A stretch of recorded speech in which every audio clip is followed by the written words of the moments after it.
How dare you?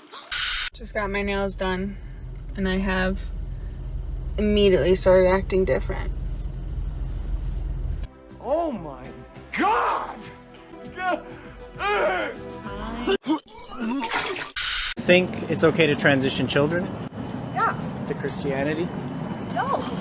Gotcha, bitch!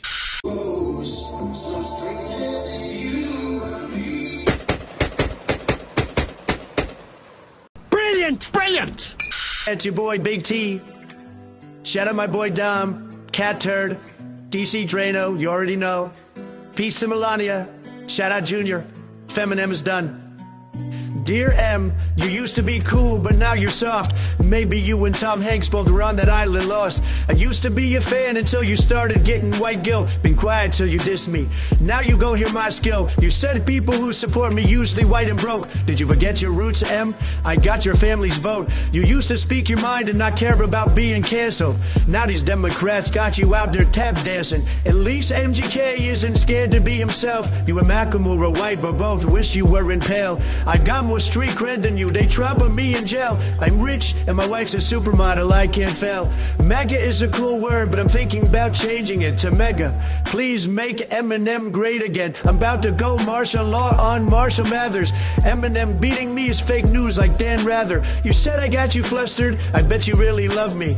Maybe fix Detroit first, it's like a third world country. Trust me, I'ma win this battle bigly, this is huge. Every rapper used to love me till they trusted fake news. I have a lot of money, so compared to me you're broke. Eminem and M&M's the candy both went woke. You're a Hollywood sellout, probably owned by China. Add a color to the gay flag for Feminem's vagina.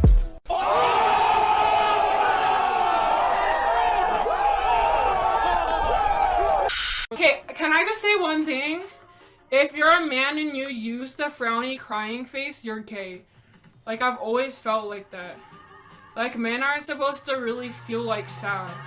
Like, back in the war days, you used to have to kill people. Why the fuck are you sad?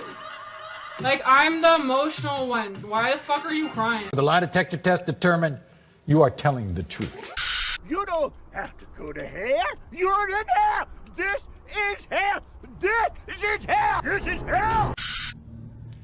Because democracy basically means government by the people, of the people, for the people. But the people are retarded. Then strangled them, and finally dismembered their bodies. Right. Then do available. and homelessness and all that. And now, the voice you've been waiting for. There is a secret zone at the center of the world, and its sound is like razors through flesh. I'm here to turn up the volume.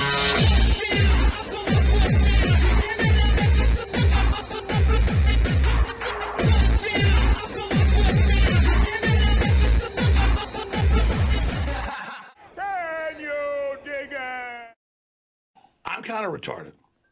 Well, supposedly they found her, the airplane freakout lady. And I say supposedly because I give it 50-50 as to whether or not this is actually her. Supposedly she's this vice president of a brand marketing company from Dallas. And she tweeted out this little apology for having cursed and created a scene from a Twitter account that was only created after all this went down. And this is the only thing she's tweeted out on this account. And in this apology video, she makes no reference to what actually happened on the fucking plane that made her freak out to begin with. And when I look at the side-by-side of these two pictures, it just doesn't look like the same chick. But whatever, the whole thing is weird, and barring any kind of new developments, it looks like we're never actually gonna get closure on this. So, fuck it. On to some more serious news. In the past roughly 2, maybe 2.5 years, there's been a sudden rash of people suffering what used to be very rare conditions. Lots of otherwise healthy people are suddenly having heart attacks and strokes and massive blood clots, and the doctors are of course baffled, but they're working diligently to try to narrow down the culprit. And they've come up with a laundry list of possibilities. For example, your showering habits. Wait, what? Some people had recently suggested that cold showers were actually good for your health, but it turns out that they could, quote, precipitate a heart attack in the, quote, healthy. Of course, maybe this is just all because of artificial sweeteners. Oh, fucking hell. People have been using them for a long time, but suddenly it's being linked to an increased risk of heart disease after all these years of telling us it was just fine. Or it could be because of cold snaps during the winter. They could cause strokes and heart attacks, doctors warn. And conversely, the heat in the summer can cause your blood to thicken and then clot. And of course, it's not just healthy people in the prime of their life. We now have a problem with babies being born with heart conditions at a rate never seen before. Of course, this is probably just due to climate change. That is without a doubt the dumbest thing I've ever heard. We're really covering all the bases here, aren't we? I'm surprised there isn't an article suggesting that it's Putin. This next one might be my favorite. Green fingers. Urgent warning to gardeners as soil increases the risk of killer heart disease. In the quiet words of the Virgin Mary, come again. Whatever you do, be very, very cautious about starting your own garden. I'm surprised they didn't specifically link it to gardening vegetables and fruits. Amazing that they never figured this out before now. You also want to be very careful about being too happy. Being too happy could cause you to have a heart attack, scientists warn. Of course, if you have some kind of mental disorder in your 20s and 30s, like anxiety or depression, that could also cause you to have a heart attack or a stroke. Also, eggs. They've suddenly discovered that eating eggs might cause you to get blood clots. And taking naps on the weekend could be deadly. Researchers found people who went to bed and woke up 90 minutes later at weekends had gut bacteria linked to heart attacks, strokes, and obesity. And whatever you do, don't take your weekend nap on the couch in front of the TV, because just doing that could bring early death. Also, shaking the duvet too vigorously while making your bed can increase your chances of a heart attack, scientists warn. Science is a liar sometimes. And if any of these are gonna get me, it'll be this one. How being sarcastic could kill you. Scientists reveal heart attack survivors with hostile traits are more likely to die from a repeat event. I guess that puts me in deep shit. You also may be at a higher risk for heart disease from eating a keto-like diet. And another new phenomenon, children playing a lot of video games. I guess there was sort of a lag reaction, because now all of a sudden it's causing kids to have heart attacks, but it's probably from the video games. And now moms who give birth in their early 20s are at a higher risk of heart attack and stroke, because obviously women having babies in their early 20s is a new phenomenon. But even more so than being a pregnant mom giving birth in their early 20s, a study finds that the people at the most risk from heart attacks brought on by climate change are pregnant men. They found all these possibilities why suddenly so many more people are having heart attacks and strokes and blood clots, but one thing they've definitely been able to rule out is absolutely having nothing to do with this relatively new phenomenon. Yes, there's no way that did it. It might be from taking naps or gardening or playing video games, but definitely not this thing, whose relative newness seems to exactly coincide with the relative newness of the increase of these phenomenon. But pay no attention to that because scientists have ruled it out. That's garbage. And in completely unrelated news, I heard that some piece of shit has been releasing genetically altered mosquitoes down here in Florida where I live. And now, all of a sudden, we've got malaria breaking out. Of course, this is just a major coincidence, and I don't even know why I'm reporting on it because it obviously has nothing to do with anything. And also completely unrelated to any of this is the new alpha-gal syndrome. You've been hearing about it for a few years, but suddenly it seems like it's all over the place, and it's been all over the morning news shows talking about how this Lone Star tick is gonna bite you, and suddenly you're not gonna be able to eat meat anymore. But of course, this is totally unrelated to anything I've been talking about. Just a very strange coincidence.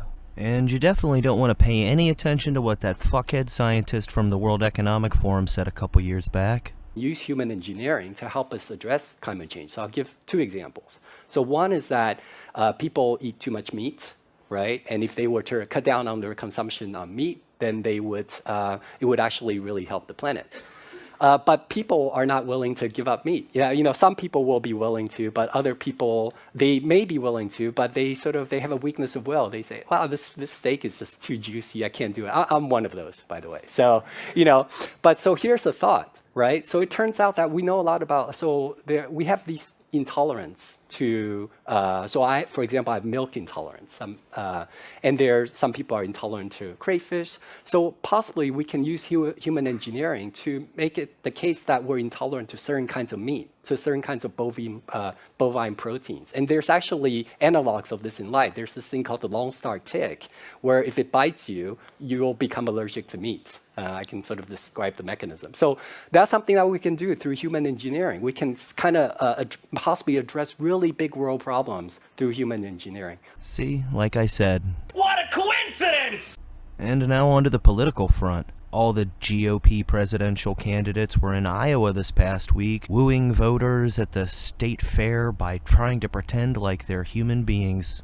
And it seems like most of the network news paid the most attention to DeSantis, even though his numbers have been in a slow-motion collapse for the past few months. And on one hand, it's kind of depressing because for the past 4 years I really liked what he did as governor. But then on the other hand, it's good to see him for what he is now. Because if he hadn't made the huge mistake of running in this election, he would have been the heir apparent in 28. And from all the shitbag neocons that he's working with, to the way that he so seamlessly goes into his little over-accentuated laugh and then comes right out of it into his serious face, this guy is disingenuous as fuck, so it's ultimately a good thing that people are figuring that out now rather than later. And then you've got Mike Pence. The guy who never stood a fucking chance anyway, but doesn't seem to want to go away. He recently put out this ad showing everybody what a regular guy he is, pumping gas, and oh sure, he doesn't actually pump gas, he just has his hand on the handle. But he does that whole shtick of, do you remember when we had cheap gas? So do I, and we could bring that America back. Look at me, I'm just pumping gas like a regular everyday American. This scumbag has a better chance of becoming the Queen of England than he does ever being President of the United States. One person I noticed the news seemed to not want to talk about at all was this guy, Ramaswamy. He's been talking about disbanding the FBI and the Federal Department of Education, and he's been rising in the polls where DeSantis has been sinking. So I wonder why he's not newsworthy. You've coined this term climatism. Yeah. What does it mean? I think it refers to an ideology that says we have to abandon fossil fuels and carbon emissions at all cost to stave off existential climate risks for humanity. I think that is a religious conviction. It is not a scientific conviction. So I think we have to reckon with the facts to say that are global surface temperatures going up? Yes, it appears to. That's a fact. But because of the emission of carbon? Because of broadly man-made causes, including but not limited to the emission of carbon, and also non-man-made causes. Yes. Is that an existential risk for humanity? No, it is not. Does that mean that we should abandon or even abate the use of carbon or carbon dioxide emissions? No, it does not in my book. I think the right question we should be asking is what advances human prosperity? That's what I care about. That's what I will care about measuring as the leader of this country, rather than obsessing over a cult of carbon. When people point to the 101-degree water temperatures in Florida, or the heat waves throughout the country, or the unparalleled storms and climate events, how do you respond? I respond by saying that if the same shoe fit the other foot, and you disagreed with that policy and somebody else were picking up anecdotal data from the middle of Arkansas who didn't go to Harvard, you'd be laughing them off the stage as a bunch of rubes who didn't know how to follow data based on anecdotal evidence. You know, on second thought, I think maybe I figured out why the news isn't reporting on this guy. He's been saying a lot of good shit, and I don't agree with him on everything he says. And in the long shot chance that he was actually elected president, who knows what he would actually do. But I'm at least liking his talking points. Same with RFK Jr. I don't agree with everything he says, but it's pretty fucking clear why the Uniparty, and the Dems in particular, hate this fucking guy. No government in the history of mankind has ever relinquished power voluntarily. The power that they have taken away from us over the past 20 months, they will never give back. They have taken away our freedom of speech. They have closed the churches. They have taken away jury trials against companies, no matter how negligent they are, no matter how reckless they are, no matter how grievous your injury. You cannot sue that company. They have taken away our property rights in the United States. They closed 1 million businesses for a year with no just compensation and no due process. They have taken away our right to be free of warrantless searches and seizures and surveillance by the government. This is a global coup d'etat against liberal democracy across the planet.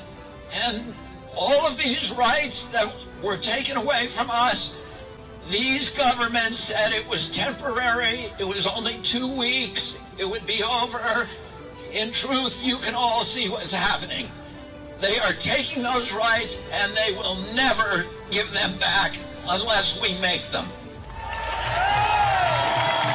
And this leaves the establishment in a really tricky position, because you can tell they're just about ready to flush their meat puppet president down the toilet. His usefulness is pretty much run out. Why, even people like Chuck Todd are starting to do the unthinkable. President Biden's handling of the case has raised questions at a time when voters already have doubts about his age and political standing. Biden brought his son to a state dinner just 2 days after the plea deal that has since collapsed was announced. And he has repeatedly defended him, denying wrongdoing altogether, even though Hunter Biden himself has pled guilty. Or even though Hunter Biden himself has pled guilty. Are you confident that Hunter did nothing wrong? I'm confident. First of all, my son's done nothing wrong. I trust him. I have faith in him. Thank you. Please, come on, thank you. Did you encourage them to take on? Thank you. But if something happens to Joey Skidmarks and he's not the incumbent nominee, the only other viable candidate they really have is RFK Jr., and they're sure as shit not gonna let that happen. You can bet they've got some kind of trick up their sleeve, and whatever it is, the way things are moving along, I'm betting it's gonna be sooner rather than later. If I were RFK Jr., I would suddenly be developing a very severe fear of flying. Slancha.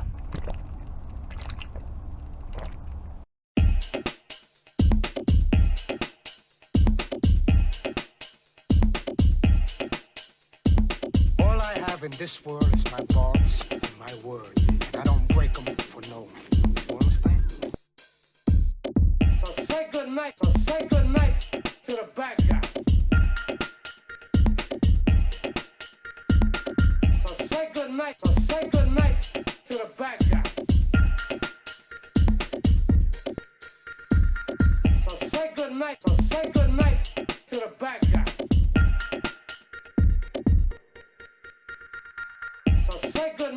Say good night to the bad guy. Come on. Come on.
to the bad guy.